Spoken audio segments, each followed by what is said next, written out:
Bueno, no sé si le conté un poquito sobre el tema que ahorita estoy haciendo la monografía para biología general de el comportamiento Chimpancés. de los chimpancés.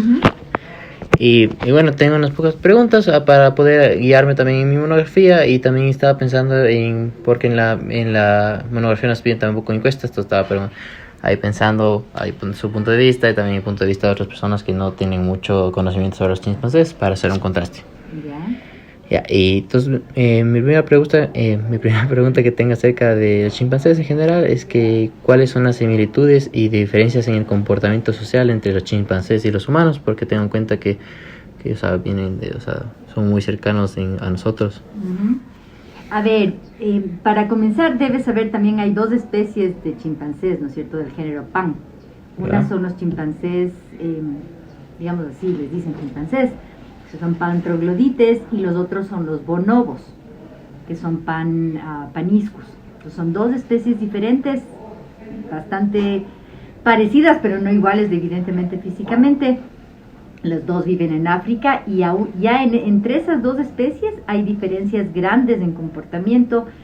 De manera general, así muy muy simple, los chimpancés son más agresivos, incluso entre miembros de un grupo, sobre todo entre los miembros de un grupo, que los bonobos. Los bonobos raramente se pelean entre miembros de un grupo, y más bien lo que usan para bajar tensiones, cuando hay tensiones, que siempre hay cuando uno vive en grupo, es el sexo, básicamente. O sea, lo que hacen es copular entre ellos, no necesariamente con penetración, pero en todo caso hay monta, y eso como que calma las tensiones. La sociedad es mucho más igualitaria. Ya. Nosotros como humanos nos parecemos más a los chimpancés que a los bonobos. En términos de agresividad, pero yo diría las tres especies que tenemos un ancestro común reciente,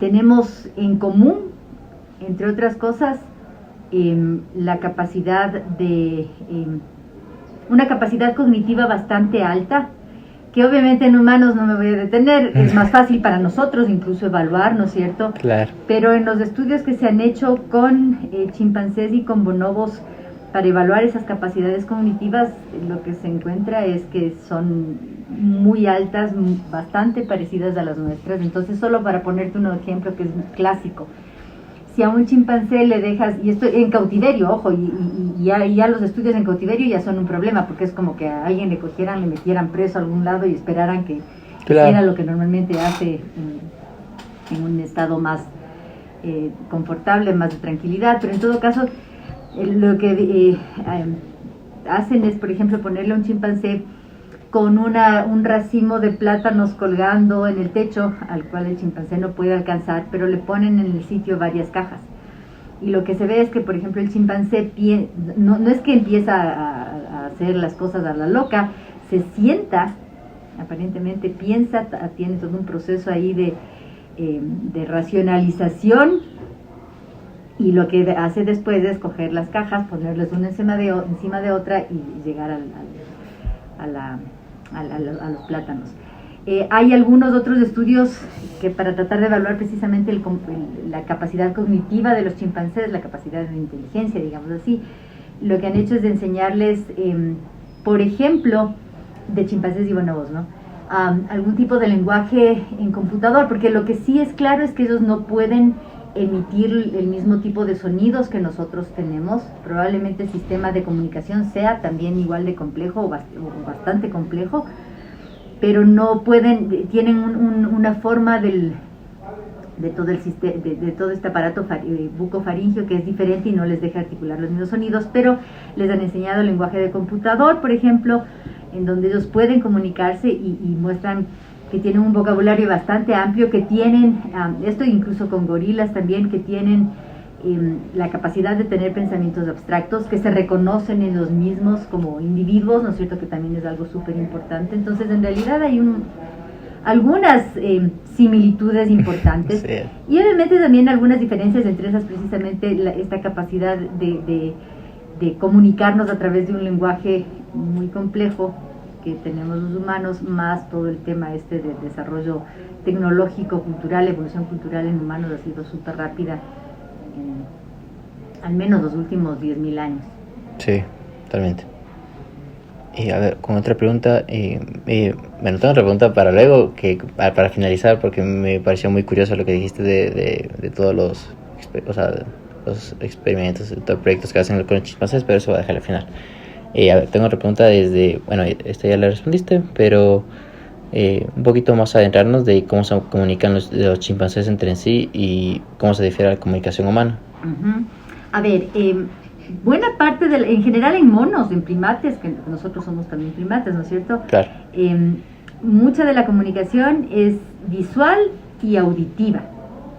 Y obviamente en los chimpancés es lo mismo. Entonces, muchos de nuestros, y en humanos también, tenemos todas estas expresiones faciales, el uso en general lo que es lenguaje corporal, es como le llamamos, ¿no es cierto? Eso tienen también los chimpancés, y tienen obviamente también comunicación auditiva, y se ha visto para ciertas vocalizaciones, no para todas, pero para algunas vocalizaciones que se llaman de contacto, o sea, que se dan cuando hay individuos que están cerca uno de otros, que sí difieren entre poblaciones. Entonces eso sugiere que hay que hay algo de aprendizaje al menos involucrado en eso, igual que en los humanos, porque a la larga toda la diversidad que nosotros tenemos en lenguajes es resultado de aprendizaje. Claro. Entonces eso también se ve en una escala diferente, diría yo, con los chimpancés. Sí, totalmente. Y hablando también un poco de la comunicación, o sea, ¿cuál crees que es la importancia del juego en el comportamiento de los chimpancés? De todos los animales que jugamos, el juego es súper importante. Entre otras cosas, porque la mayor parte del juego se da cuando estamos en edades juveniles, ¿no es cierto? Ajá. Hay pocas especies en donde los adultos todavía siguen jugando, pero en todo caso cuando eres joven, el juego ayuda muchísimo, uno, a que desarrolles habilidades psicomotrices, porque en muchos de los juegos, por ejemplo en mamíferos, en monos, en chimpancés, en gente, son perseguirse, correr, ¿no es cierto? Y eso cuando eres joven es súper importante, insisto, para desarrollar reflejos, para que sepas moverte después en el medio cuando seas adulto, y también para establecer relaciones sociales. A través del juego vas incluso encontrando tu puesto, si es que hay una jerarquía, algún tipo de jerarquía social en tu grupo. Hay otras cosas que influyen también, definitivamente, pero el juego es súper importante en eso. Claro, entonces la interacción social entre ellos es muy importante. Exactamente. Ah, qué simpático. Casi como nosotros, en cierta forma. Como nosotros, literalmente. exactamente, sí, en eso no diferimos. Y a ver, otra pregunta es ¿y qué papel desempeñan los chimpancés en el ecosistema y cómo influyen ellos en la biodiversidad? Verás, los chimpancés, en general las dos especies tienen un buen porcentaje de su dieta basado en frutos. Y obviamente al comer los frutos, en muchos casos ingieren la semilla, esa semilla es procesada y después van y defecan en algún otro lado, y en esas caquitas están las semillas que después van a germinar. Entonces, como dispersores de semillas son súper importantes, porque a la larga esas son las semillas que se alejan de la planta madre, son las que tienen más chance primero no compiten con la planta madre, ¿no es cierto? Y tienen más chance de germinar en otros lados, y eso es lo que da la diversidad vegetal, que es la base de claro. todo, ¿no es cierto? En bosques tropicales, que es donde están estos monos. Ah, qué interesante eso no sabía. Entonces en eso son súper importantes, pero los chimpancés, igual que nosotros, también cazan. Y no, bueno, una de los grupos que son cazados es el que da origen precisamente a todo el uso de herramientas, ¿no es cierto? Que son estos insectos sociales que forman estos nidos súper grandes, como las termitas, como las hormigas, y ahí has visto que usan estas varitas que les modifican, sí, para pescarles a los insectos sociales. Esa es una, y entonces de alguna manera también controlan las poblaciones de esos insectos, pero también cazan mamíferos, incluso otros monos. Hacen batidas de caza muy parecidas a las nuestras, en donde se dividen funciones y terminan comiéndose el animal. Y entonces obviamente también son depredadores. Y como digo, en algunos, depende de la población, depende del lugar, pero en algunos lugares los chimpancés son depredadores súper importantes, por ejemplo, de otros monos más pequeños. Ah, eso está súper interesante. O sea, al fin y al cabo, parecidos mucho a nosotros, Mucho igual parecidos. haciendo lo mismo en cierta forma. Y cuando comen carne, comparten. O sea, cuando cazan, comparten. Ah, eso no sabía. Parecida a nosotros. Qué curioso. Y este comportamiento de los chimpancés, ¿y cómo ha evolucionado, o sea, en respuesta a la actividad humana y a la pérdida de los hábitats? A ver, verás, para comenzar, uno de los graves problemas precisamente es que cada vez hay menos bosques. Claro. Y en ese sentido hay algunas cosas que pueden pasar. Hay un reporte que no es tan antiguo, pero tampoco es tan reciente, de precisamente casos en donde los chimpancés, que antes, por ejemplo, no les atacaban a los gorilas, les empezaron a atacar, y parece ser que es porque están ahorita ya compitiendo más por espacio, no tanto por dieta, porque comen normalmente cosas diferentes, pero sí puede ser que estén ya demasiado abarrotados, claro, en los parches de bosque que tienen. Entonces ese es un problema serio, evidentemente. El otro problema que tienen dos problemas adicionales que tienen los chimpancés es que de hecho la gente en ciertos lugares les caza para comerles, y esa ha sido una de las razones, una de las causas por las cuales ha habido transmisión de enfermedades zoonóticas. Entre esas se cree, por ejemplo, el mismo virus del SIDA. Cierto, claro. Entre especies, ¿no es cierto?, que a la larga han llegado a los humanos. Y la otra es también la captura de animales vivos para un mercado ilegal de mascotas. Entonces, ¿cuántos chimpancés, o sea, cuánto cuesta un chimpancé en el mercado ilegal de mascotas? Pueden ser valores súper altos, y son animales que después terminan, ¿cómo se dice esto?, condenados, porque ya no pueden volver a sus hábitats. A veces les llevan a estos centros de rescate, que es súper triste, porque igual, evidentemente en los chimpancés tal vez es algo que nos llega más porque somos muy parecidos psicológicamente. Es lo mismo que si en la época de los esclavos agarran y te meten en algún hueco horrible, o sea, puedes terminar volviéndote loco, o quién sabe cómo. Entonces muchos de esos animalitos tienen traumas súper fuertes, no pueden volver ya a vivir en libertad, digamos, en estado silvestre, y pasan súper mal. Claro, y con todo esto que me cuentas, ¿qué medidas está tomando para, no sé, para los hábitats o también para el tratamiento? Supongo que hay un tratamiento psicológico para estos chimpancés que han sido afectados. Es súper difícil, o sea, no les conocemos tan, o sea, bien a la larga los humanos, o sea, incluso con los humanos es difícil. Con nosotros es bien difícil también. Traumas. Y con estos animalitos tampoco es que hay muchos fondos. Entonces en muchos de estos centros lo que tratan es de mantenerles lo menos mal posible, pero no es que, hasta donde yo sé, no es que tienen así a alguien dedicado específicamente a tratar de que ese animal esté mejor. Claro. Incluso en zoológicos, si te pones a ver, ahora ya hay muchas más restricciones en cuanto a que te permitan tener un chimpancé o un gorila en un zoológico, y en la forma como les tienes que tener, pero de todas maneras no dejan de ser situaciones súper traumáticas para los animales. Y la otra cosa que sí se está tratando de hacer bastante, pero de nuevo, es difícil, es conservar los bosques en donde estos animales están, tratar de restaurar hábitats, o sea, los bosques que se perdieron, sí, corredores, por ejemplo, y sobre todo trabajar con la gente, porque somos nosotros los causantes de todo el mal manejo. Y entonces sí hay algunas iniciativas. Me imagino que sí has oído hablar del Roots and Shoots, que es esta iniciativa de Jane Goodall, que fue la persona que trabajó con chimpancés estudiándoles. Ella fue la que descubrió el uso de herramientas. ¿Has oído? No, ahorita. Revísate Roots and Shoots. Ya voy a revisar. Verás, ella no era científica, y en los 60s un antropólogo famoso que andaba, o sea, le interesaba estudiar a los chimpancés para tratar de entender cómo eran nuestros ancestros, y le contrató porque necesitaba una persona dedicada que quisiera vivir con los chimpancés en África. Y ella se fue súper jovencita y se fue a vivir con los chimpancés y descubrió, como te digo, esto fue novedoso, porque antes el uso de herramientas se pensaba que era exclusivo de género Homo, de nuestro género, y ella descubrió que se usaban herramientas. Y así un montón de cosas. Entonces vivió más de 30 años con los chimpancés y ahora ya es súper viejita, pero desde hace un tiempo, bueno, le invitaban a dar conferencias porque se hizo famosísima. Y se fue a un sitio de estos donde les tenían los chimpancés para investigación biomédica, donde les maltratan un montón.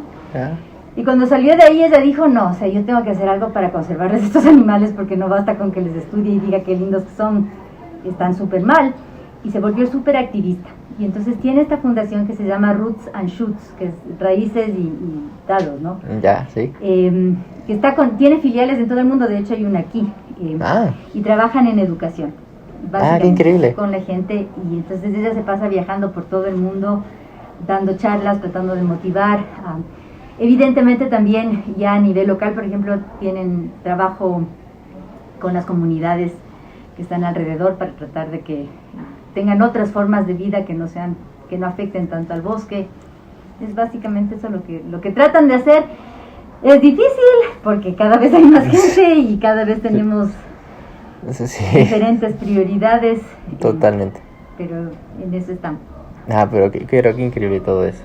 Y ahorita que mencionaste eso de zoológicos, el cautiverio de algunos de estos, ¿cómo crees que los chimpancés, o sea, cuando están en cautiverio en el zoológico, reaccionan a la interacción humana o sea, cuando les pasan viendo, o como que le tocan así, o sea, cómo reaccionan ellos? Verás, en principio, al menos ahora, ya debería ser, o sea, en la mayoría de zoológicos donde están estos animales es prohibido que les estés molestando, ni golpeando, ni nada, ¿no?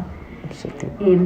Y en muchos casos, por ejemplo, lo que tienes es un vidrio que tú les ves, pero ellos no te ven.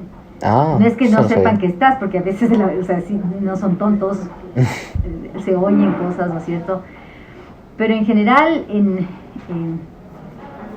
a pesar de todos los esfuerzos que se hacen para tenerles bien, es complicado. Y entonces, yo la última vez que fui a un zoológico de estos en donde había chimpancés fue horrible porque a la larga viven en jaulas. Sí. Es una jaula, te podrá parecer bonita, pero es un encierro. Y eso es la parte de la exhibición, donde duermen y todo son literalmente jaulas.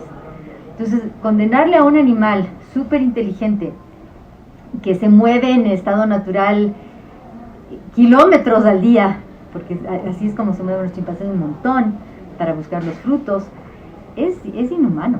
Entonces, oye, o sea, les ves que algunos se vuelven súper agresivos, gritan, lloran, no quieren estar.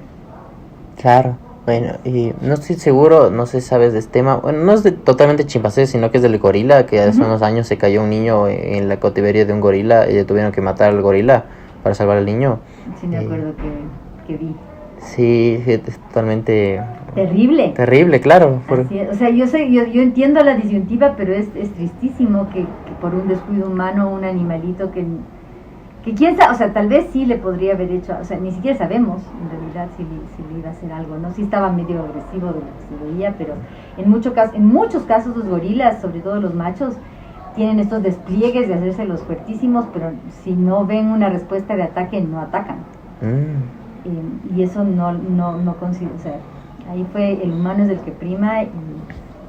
Sí, totalmente. No importa nada más. Y también así un poquito, diciéndome un poquito como que la ética de los zoológicos, no sé también qué opinas en cambio de la ética y de todos los experimentos, todo que se realiza en chimpancés o en primates. Hecho, ahí cada vez el movimiento en contra de uso de chimpancés está ya prohibido, ya no pueden usarles en investigación.